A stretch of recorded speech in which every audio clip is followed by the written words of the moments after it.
आप मार्केट में live trading के दौरान जब भी चार्ट पर इस तरह से किसी एक लेवल के पास प्राइस को रिवर्स होता हुआ देखते हैं तो आप वहां नीचे सपोर्ट एरिया को ड्रॉ करते हैं, और जब भी प्राइस किसी लेवल के पास से रिजेक्शन लेकर नीचे जाने की कोशिश करती है तो वहां रेजिस्टेंस एरिया को मार्क करके इन दोनों लेवल्स के ब्रेक होने का इंतजार करते हैं।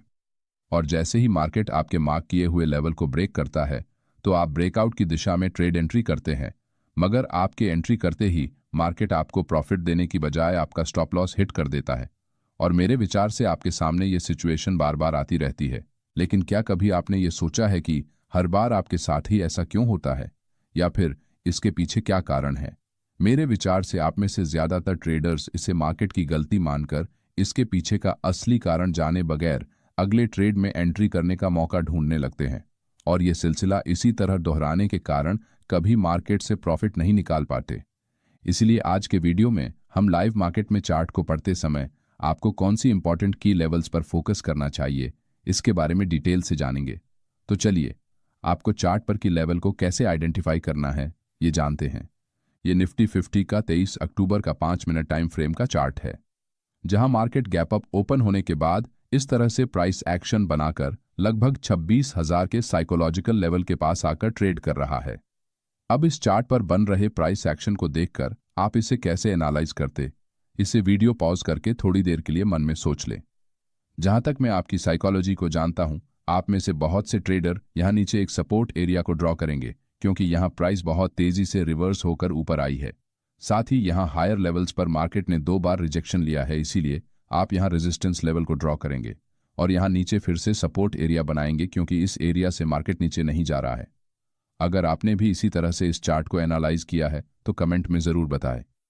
अब क्योंकि यहां चार्ट पर आपके हिसाब से इंपॉर्टेंट लेवल्स को बना चुके हैं, इसलिए आप इन लेवल्स का ऊपर और नीचे ब्रेक होने का इंतजार करते हैं, ताकि जैसे ही इन लेवल्स का ब्रेकआउट हो तो आप यहां ट्रेड में एंट्री कर सके। एक बिगिनर ट्रेडर के हिसाब से आपका ये एनालिसिस लगभग सही है, लेकिन एक प्रो ट्रेडर इसी चार्ट को पढ़ते समय चार्ट पर सिर्फ सपोर्ट एंड रेजिस्टेंस लेवल्स बनाने के अलावा इन लेवल्स के दौरान चार्ट पर बन रहे प्राइस एक्शन को भी पढ़ता है। जैसे कि जब मार्केट पहली बार यहां नीचे से रिवर्स होकर ऊपर निकला तो चार्ट पर बहुत बड़ी ग्रीन बुलिश कैंडल्स बनी है।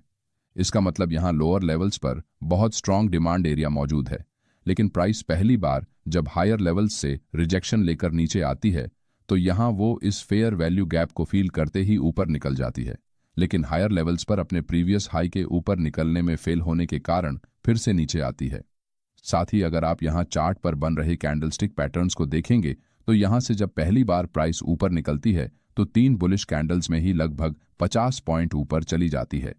लेकिन दूसरी बार जब प्राइस इस एरिया से वापस रिवर्स होती है तो इसी 50 पॉइंट्स तक जाने के लिए मार्केट को 1 घंटा लग जाता है, जबकि पहली बार प्राइस ने ये दूरी सिर्फ 15 मिनट में पार की थी। इसका मतलब यहां मार्केट अपना बुलिश मोमेंटम पूरी तरह खो चुका है। अब अगर मार्केट इस रेजिस्टेंस एरिया को ब्रेक भी करता है तो यहां एक प्रो ट्रेडर इस ब्रेकआउट पर बाइंग नहीं करेगा, क्योंकि उसके एनालिसिस के हिसाब से यहां मार्केट में कोई भी बुलिश मोमेंटम नहीं है, इसलिए इस तरीके के ब्रेकआउट फेल होने की संभावना ज्यादा होती है।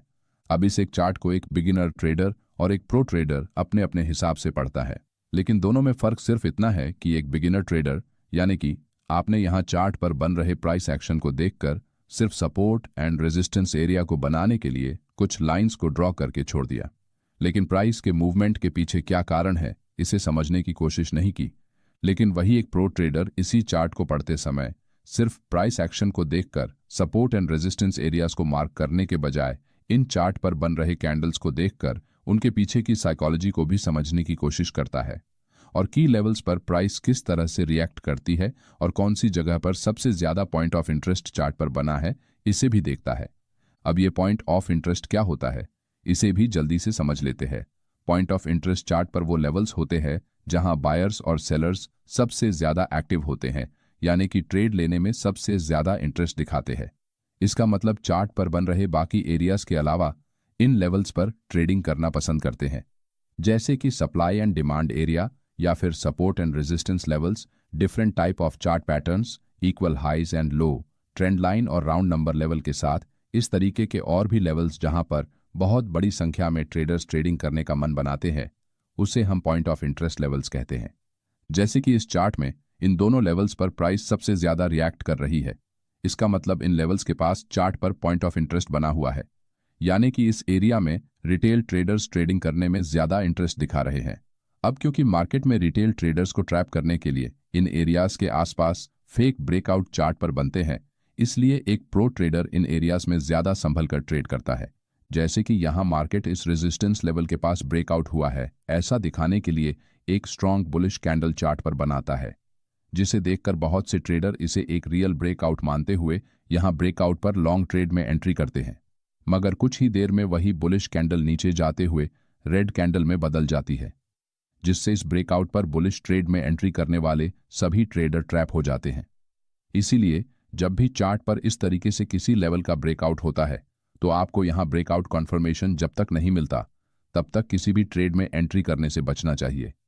इसलिए एक प्रो ट्रेडर ठंडे दिमाग से इंतजार करता है, क्योंकि उसे पता है कि मार्केट पहले से ही 2 बार इस लेवल से रिजेक्शन लेकर नीचे जा चुका है, और इस बार जब प्राइस इस लेवल के पास आया है तो यहां इन कैंडल्स को देखकर साफ पता चलता है कि यहां बायर्स पहले के मुकाबले बहुत कमजोर हो चुके हैं, जिस वजह से यहां प्राइस की मूवमेंट बहुत धीरे होने से कैंडल की साइज भी छोटी हो गई है। इसका मतलब यहां मार्केट ने अपना मोमेंटम पूरी तरह गंवाया है, इसलिए इस ब्रेकआउट के सफल होने के चांसेस न के बराबर है। लेकिन कुछ देर बाद प्राइस बहुत तेजी से नीचे आते हुए चार्ट पर इस तरह से प्राइस एक्शन जब बनाती है तो यहां प्रो ट्रेडर्स एक्टिव हो जाते हैं, क्योंकि यहां इस रेजिस्टेंस लेवल से मार्केट इस बार बहुत तेजी से नीचे आया है, जबकि पिछली बार नीचे आते समय मार्केट ने बहुत समय लगाया था। साथ ही यहां ये जो फेयर वैल्यू गैप बना है उसे यहां मार्केट ने फील तो कर दिया है, लेकिन इस एरिया के ऊपर ज्यादा देर तक प्राइस सस्टेन नहीं कर पाई है। इसका मतलब यहां सेलर्स बहुत बड़ी संख्या में मार्केट में सेलिंग कर रहे हैं, जिस वजह से यहां बेरिश साइड की तरफ शॉर्ट ट्रेड में एंट्री की जा सकती है। कुछ ही देर में मार्केट यहां से बहुत तेजी से नीचे चला जाता है। इस तरह के प्राइस एक्शन में आप 2 प्रकार से ट्रेड एंट्री कर सकते हैं। अगर आप एक अग्रेसिव ट्रेडर है तो आप यहां इस रेड कैंडल पर शॉर्ट ट्रेड में एंट्री करते हुए इसके ऊपर अपना स्टॉप लॉस लगा सकते हैं। लेकिन अगर आप एक सेफ साइड ट्रेड एंट्री करना चाहते हैं तो आप यहां मार्केट के इस लेवल को ब्रेक करने के बाद जब यहां फेयर वैल्यू गैप बनता है और प्राइस यहां से रिजेक्शन कैंडल चार्ट पर बनाती है तो आप यहां शॉर्ट ट्रेड में एंट्री कर सकते हैं। इस तरह के ट्रेड एंट्री सेटअप को हम कन्फर्मेशन ट्रेड एंट्री कहते हैं। इसी तरह से एक प्रो ट्रेडर चार्ट को देखकर प्राइस एक्शन को समझते हुए बिना एक्साइटमेंट के ट्रेड एंट्री करने का निर्णय लेता है और प्रॉफिट बनाता है, तो वही एक बिगिनर ट्रेडर प्राइस एक्शन को समझे बगैर सीधे ट्रेड में एंट्री करके अपना नुकसान करवा लेता है। इसलिए चार्ट पर बन रही की लेवल को समझकर ट्रेड एंट्री करनी चाहिए। चलिए अब चार्ट पर कौन कौन से की लेवल पर आपको ध्यान रखना चाहिए ये जानते हैं। की level number 1, supply and demand area. Market में जब भी प्राइस किसी एक लेवल के पास आकर बार बार वहां से रिजेक्शन फेस करती है तो हम उस एरिया को प्राइस के डायरेक्शन के हिसाब से सप्लाई एंड डिमांड एरिया कहते हैं। जैसे कि अगर प्राइस लोअर लेवल से रिजेक्शन लेकर रिवर्स होकर ऊपर निकलती है तो हम इस एरिया को डिमांड एरिया कहते हैं। उसी तरह अगर प्राइस हायर लेवल्स पर रिजेक्शन लेकर नीचे गिरती है तो हम इसे एक सप्लाई एरिया कहते हैं। डिमांड एरिया में बायर्स कंट्रोल में होते हैं तो सप्लाई एरिया में सेलर्स प्राइस को कंट्रोल करते हैं। इसलिए जब भी प्राइस इन दोनों एरियाज में आती है तो आपको बहुत बढ़िया ट्रेड अपॉर्चुनिटी मिल सकती है। जैसे कि इस चार्ट में प्राइस ऊपर से नीचे गिरते हुए लोअर हाइज चार्ट पर बनाती है। इसका मतलब मार्केट अपने पिछले हाई को ब्रेक करने में बार बार फेल हो रहा है, यानी कि यहां सेलर्स मार्केट में जब भी प्राइस ऊपर निकलने की कोशिश करती है तो वहां फिर से सेलिंग करना स्टार्ट करते हैं, जिससे मार्केट अपने पिछले हाई को ब्रेक नहीं करता। इसलिए हम यहां चार्ट पर सप्लाई एरिया को मार्क करके प्राइस के इस एरिया में दोबारा आने का इंतजार कर सकते हैं। जैसे कि इस चार्ट में प्राइस जैसे ही फिर से लोअर लेवल्स के पास रिजेक्शन लेकर हमारे मार्क किए हुए सप्लाई एरिया में आती है तो हम यहां शॉर्ट ट्रेड में एंट्री बना सकते हैं, जिसमें हम हमारा स्टॉप लॉस हमारे सप्लाई एरिया के ऊपर रख सकते हैं। कुछ ही देर में प्राइस ऊपर निकलते हुए हमारे सप्लाई एरिया से रिजेक्शन लेकर तेजी से नीचे गिर जाती है। बहुत से लोग इस सेटअप को हल्के में लेते हैं क्योंकि इसमें कोई भी फैंसी स्ट्रैटेजी नहीं है, जस्ट आपको सप्लाई एरिया को मार्क करके उसके अकॉर्डिंग ट्रेड एंट्रीज करनी होती है।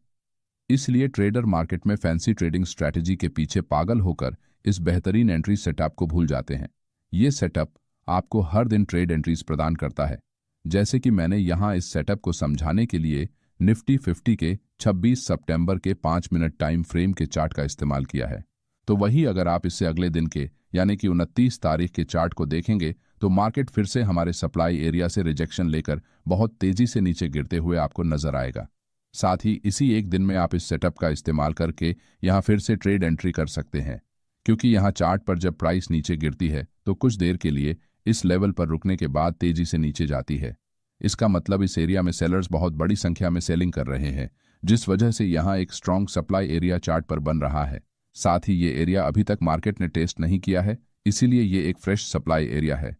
इसी दिन जैसे ही प्राइस इस एरिया के पास आती है तो यहाँ से फिर से रिजेक्शन लेकर नीचे गिर जाती है, जिससे हमें यहाँ बहुत अच्छा प्रॉफिट मिलता है। इसीलिए आप इस ट्रेड एंट्री सेटअप को इग्नोर नहीं कर सकते। अब जिस तरह सप्लाई एरिया काम करता है उसी तरह डिमांड एरिया भी काम करता है। जैसे कि निफ्टी 50 के इस 1 अक्टूबर के 5 मिनट टाइम फ्रेम के चार्ट को अगर आप देखेंगे तो यहाँ मार्केट लोअर लेवल से रिजेक्शन कैंडल बनाकर तेजी से ऊपर निकला है।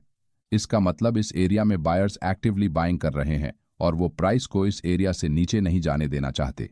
इसलिए ये एरिया हमारे लिए एक डिमांड एरिया की तरह काम कर सकता है, और अगर नेक्स्ट टाइम प्राइस इस एरिया से रिजेक्शन लेती है तो हम यहाँ लॉन्ग पोजीशन में ट्रेड एंट्री कर सकते हैं। इसलिए जैसे ही कुछ देर बाद प्राइस इस एरिया में आकर चार्ट पर रिजेक्शन कैंडल बनाती है तो हम यहाँ लॉन्ग ट्रेड में एंट्री कर सकते हैं। यहाँ कुछ ही देर बाद मार्केट ऊपर जाते हुए हमारे प्रॉफिट टारगेट को हिट कर देता है। इसी तरह से 3 तारीख को मार्केट चार्ट पर इस तरीके से लोअर लेवल से रिजेक्शन लेकर तेजी से ऊपर निकलता है, तो हम यहाँ डिमांड एरिया को मार्क कर सकते हैं। थोड़ी देर बाद प्राइस जैसे ही इस डिमांड एरिया में आती है तो यहाँ से फिर से रिवर्स होकर ऊपर निकल जाती है और इसके ऊपर ट्रेड करती रहती है। अब जो भी ट्रेडर इस एरिया में लॉन्ग ट्रेड में एंट्री नहीं कर सके, वो जब प्राइस ये एक फ्रेश डिमांड एरिया बनाती है और यहाँ अगर भविष्य में प्राइस वापस आती है तो फिर से लॉन्ग पोजीशन में एंट्री कर सकते हैं, क्योंकि जब भी प्राइस अपने पिछले डिमांड एरिया को टच करे बिना उससे पहले ही रिवर्स हो जाती है तो इसका मतलब यहाँ इस लेवल पर बायर्स बहुत स्ट्रांग है, इसलिए वो मार्केट में बढ़े हुए दामों यानी कि प्राइस पर खरीदारी करना पसंद कर रहे हैं। इसीलिए ये एक फ्रेश डिमांड एरिया बन जाता है। अब अगर प्राइस यहाँ वापस आती है तो और अधिक नीचे जाने की बजाय यहाँ से ही रिवर्स हो सकती है। इसी वजह से आप यहाँ ट्रेड एंट्री कर सकते हैं। इसी तरह मार्केट में की लेवल का इस्तेमाल करके ट्रेड एंट्रीज की जाती है। ये ट्रेडिंग करने का सबसे सिंपल तरीका है और आप जितने सिंपल रहकर ट्रेडिंग करेंगे आपके प्रॉफिटेबल ट्रेडर बनने के चांसेस उतने ही बढ़ जाते हैं। की लेवल नंबर 2, लिक्विडिटी एरिया।